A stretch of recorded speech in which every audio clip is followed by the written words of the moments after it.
तरफ देश में जगदीप धनखड़ के इस्तीफे से कोहराम मचा हुआ है, तो दूसरी तरफ ऐसी कौन सी सेक्स सीडी सामने आ गई जिसकी बुनियाद पर यह कहा जा रहा है कि पूरी की पूरी सरकार फंसती हुई दिख रही है। आखिर महाराष्ट्र से लेकर के दिल्ली तक किस किस्म के हंगामे और बवाल के बीच में बीजेपी पर आरोप लग रहे हैं। आखिर ऐसा क्या हुआ जिसकी बुनियाद पर इस वक्त देश के अंदर हर गली चौक चौराहों पर इस हनी ट्रैप और सेक्स सीडी को लेकर के हंगामा है। आखिर कौन है वो 4 मंत्री, 4 सांसद और 18 विधायक और वो ढेर सारे अफसर जिनकी मिली भगत या फिर जिनको फंसाया गया या जो फंस करके जिस अंदाज में सामने आए उससे पूरी की पूरी सरकार कटघरे में खड़ी हो गई। विस्तार से आपको बताते हैं दोस्तों, अंत तक इसे जरूर देखें। दोस्तों याद कीजिए, आज से ठीक 3 साल पहले का समय, साल 2022 में महाराष्ट्र में जो कुछ हुआ, जिस अंदाज में हुआ, जिस तरीके से वहां की सरकार गिरी, अब जो बड़ा खुलासा हुआ है उससे एक ऐसा धमाका सामने आ रहा है जिसके चपेट में भारतीय जनता पार्टी है। दोस्तों 2022 में महाराष्ट्र की उद्धव ठाकरे की सरकार गिराने के लिए 18 विधायकों, 4 सांसदों और कई अफसरों को हनी ट्रैप में फंसाया गया था। इस खबर के बाहर आने के बाद महाराष्ट्र की राजनीति में भूचाल आ गया और दिल्ली से लेकर महाराष्ट्र तक हंगामा मचा है। सीधे सीधे बीजेपी आला कमान पर उंगलियां उठ रही हैं। बताया जा रहा है कि छवि खराब होने के डर से विधायकों ने उद्धव ठाकरे की पार्टी छोड़ करके बीजेपी की अगुवाई वाली और उस वक्त ऑपरेशन लोटस जो बीजेपी का चल रहा था, महायुति का दामन थाम लिया था। शिवसेना यूबीटी के मुखपत्र सामना में खुलासा किया गया कि हनी ट्रैप के लिए महाविकास आघाड़ी के विधायकों और सांसदों के फोन में पेगासस जैसे सिस्टम का इस्तेमाल किया गया। महाराष्ट्र में हनी ट्रैप मामले में प्रफुल्ल लोढ़ा को अरेस्ट किया गया है। दोस्तों सामना में ऐसे वक्त पर यह दावा किया गया जब शिवसेना यूबीटी नेता संजय राउत खुद इस मुद्दे पर मुखर हैं। दोस्तों उद्धव ठाकरे वाले शिवसेना के मुखपत्र सामना में खुलासा किया गया कि 2022 में उद्धव ठाकरे की सरकार गिराने के लिए केंद्रीय जांच एजेंसियों के अलावा हनी ट्रैप, सेक्स सीडी जैसे खतरनाक खेल हुए थे। कुछ विधायकों ने ईडी और सीबीआई के दबाव में पार्टी बदली। सामना में छपे रिपोर्ट में आरोप है कि बगावत करने वाले एकनाथ शिंदे के पास पहले महज 9 से 10 विधायक ही थे, मगर तब नेता विपक्ष रहे देवेंद्र फडणवीस ने सांसदों और विधायकों को ब्लैकमेल किया। गंभीर आरोप लगाए जा रहे हैं। दोस्तों स्थानीय मीडिया रिपोर्ट्स में भी यह दावा किया जा रहा है कि जांच में कई बड़े चेहरे बेनकाब हो सकते हैं। हनी ट्रैप स्कैंडल को लेकर कांग्रेस नेता नाना पटोले ने एक पेन ड्राइव विधानसभा में भी लहराई थी बीते दिनों। दोस्तों मुखपत्र शिवसेना के सामने में कहा गया कि शिवसेना के नेताओं को हनी ट्रैप के जाल में उलझाने के लिए हिडन कैमरे और पेगासस जैसे टूल का इस्तेमाल किया गया। हनी ट्रैप के सबूत पेन ड्राइव में थे जो कि एकनाथ शिंदे को दी गई और उसके बाद शिवसेना विधायक शिंदे के समर्थन में चले गए और इसके बाद में शिंदे विधायकों को लेकर के सूरत, गोवा और गुवाहाटी चले गए। रिपोर्ट में बताया गया है कि सरकार बदलने के बाद में कांग्रेस नेता विजय वडेट्टीवार ने ब्लैकमेल के मुद्दे को उठाया था, मगर इसकी जांच नहीं की गई। आलेख में शिवसेना के मंत्री संजय श्रीशास्त्र, योगेश कदम और दादा भुसे और एनसीपी नेता माणिक कोकटे को मंत्री पद से हटा देने की मांग भी की गई है। दोस्तों संजय राउत ने एक्स पर एक पोस्ट में मुंबई पीड़ित बच्चों के यौन शोषण, पॉक्सो के तहत जो आता है, और हनी ट्रैप के मामलों में आरोपी प्रफुल्ल लोढ़ा की बीजेपी मंत्री गिरीश महाजन के साथ में एक तस्वीर साझा की है।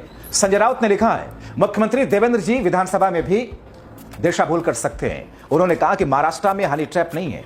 इस एक तस्वीर की सीबीआई जांच हो, दूध का दूध और पानी का पानी हो जाएगा। 4 मंत्री, कई अधिकारी फंस गए। उस समय शिवसेना से टूट करके गए 4 युवा सांसद इसी हनी ट्रैप के कारण पार्टी को छोड़ करके गए थे, जैसा कि उन्होंने कहा। राउत ने दावा किया कि जिन सांसदों ने अविभाजित शिवसेना छोड़ी, यानी कि जिस वक्त उद्धव ठाकरे की शिवसेना की पार्टी टूटी नहीं थी, जिन सांसदों ने उस वक्त शिवसेना छोड़ी, उनमें से 4 हनी ट्रैप केस में फंसाए गए और दबाव डाल करके उन्हें बीजेपी के साथ जाने के लिए मजबूर किया गया। दोस्तों जाहिर तौर पर जिस तरीके के गंभीर आरोप लगते हुए दिख रहे हैं और लग रहे हैं, क्या इसकी जांच नहीं होनी चाहिए? आप देख लीजिए मौजूदा वक्त में 2014 के बाद से अगर किसी ने भी किसी शख्स पर आरोप लगाया, ईडी फौरन उनके यहां पहुंच गई, महज आरोप की बुनियाद पर उठा लिया, जेल में डाल दिया और कोर्ट में चक्कर काटते हुए पड़ रहे हैं। बहुत सारे केसेस ऐसे हैं। मगर इस पूरे मामले पर जांच के बाद से बीजेपी क्यों भाग रही है? और जिस किस्म का आरोप लगाया गया, उस आरोप में बीजेपी आला कमान पर जाहिर तौर पर सीधे सीधे ईडी सीबीआई तो ही है, लेकिन इस तरीके के सीडी हनी ट्रैप वाले केसेस को हासिल करने, उनका प्रूफ इकट्ठा करने, आखिर किसके इशारे पर किया गया?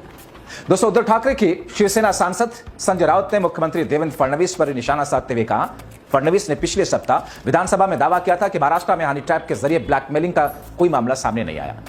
राउत ने इसे झूठ करार देते हुए कहा कि मुख्यमंत्री ने सदन में गलत बयानी की, झूठ बोला उन्होंने। मैंने सारे वीडियो देखे हैं, 4 मंत्रियों को हनी ट्रैप में फंसाया गया। पप्पू लोढ़ा के मामले में सीबीआई जांच की उन्होंने फिर से एक बार मांग दोहरा दी। दोस्तों, संजय राउत से पहले कांग्रेस विधायक है नाना पटोले, उन्होंने भी विधानसभा में हनी ट्रैप का मुद्दा उठाया था। पटोले ने दावा किया कि ठाणे, नासिक, मुंबई के मंत्रालय में तैनात सरकारी अधिकारियों को निशाना बनाने वाली एक हनी ट्रैप रैकेट चल रहा है।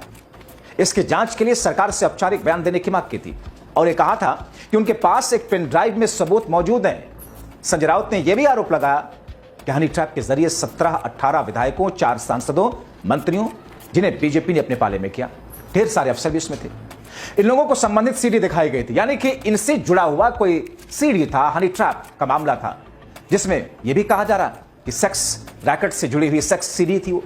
अब ऐसी स्थिति में ये सारे के सारे लोग अपनी छवि खराब होने, बदनामी के डर से उन्होंने पार्टी छोड़ी और बीजेपी के साथ में चले गए, एनडीए के साथ में, जिस दबाव में शिवसेना छोड़ करके बीजेपी के साथ ये लोग गए।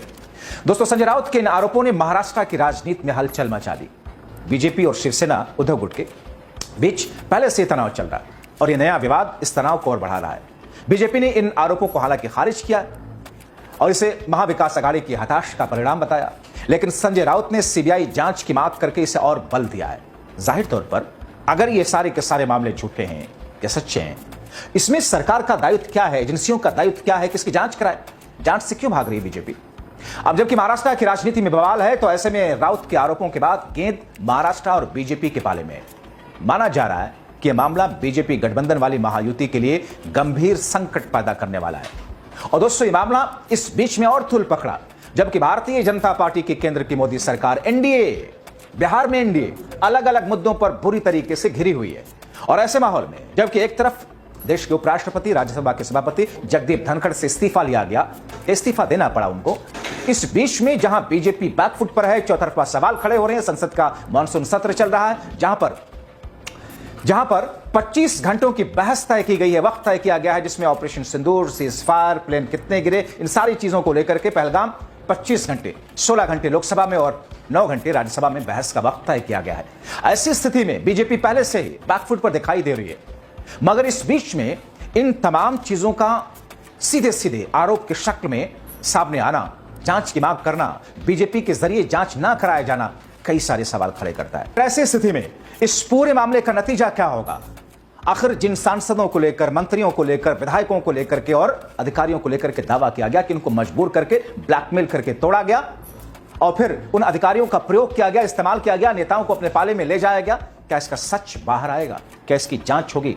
फिलहाल इंतजार करना होगा। इस पूरी खबर को लेकर के आप क्या सोचते हैं? राजनीति में जिस तौर पर ब्लैकमेलिंग और जिस तौर पर दबाव डालने और जिस तौर पर हनी ट्रैप के जरिए अपने फायदे को साधने की बातें हैं, आप अपनी राय कमेंट बॉक्स में जरूर लिखें। अभी के लिए इतना ही, बहुत शुक्रिया।